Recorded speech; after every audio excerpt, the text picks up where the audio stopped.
äiti se tyttävää vahti, mutta kyllä sen Eeva jutkautti. Sillä ei meitä silloin vielä haittaa, kun lyö männää laajasta laetaa. Salivila hipput tipput tappuu, ämpyt tippuu hiljalleen.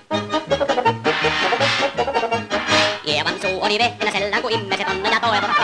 Pää oli märkänä jokaisella ja viulu se vonkuja voivotti. Mutta ei tätä poikoo märkyys laittaa silloin, kun tanssii laajasta laetaa. Salivila hipput tipput tappuu, ämpyt tippuu hiljalleen. Eevan äiti se kammarissa virsiä veisata huijuutti. Kun tämä poika naapurissa ämmän tyttö vaduijuutti. Poika ämmät laittaa silloin, kun laskee laajasta laetaa. Salivila hipput tipput tappuu, ämpyt tippuu hiljalleen. Siellä oli lystiä, jokainen sai tarpeeksi tanssia sykkyyttee. Kotiin kun mentiin, niin ämmäsi riiteli ja Ievakin alkoi jo nyhkyttee. Minä sanon Ievalle, mitäpä se haittaa, laskepa vieläkin laajasta laetaa. Salivila hipput tipput tappuu, ämpyt tippuu hiljalleen. Vuorille sanoi, jotta tukki istuu, sen ruppesin tervetäs takkaamaan. Terveenä pääsin myös korjaattuus ja lähtikö korjuus tappaa. Ei tätä poikaa ämmät haittaa silloin, kun laskee laajasta laetaa. Salivila hipput tipput tappuu, ämpyt tippuu hiljalleen.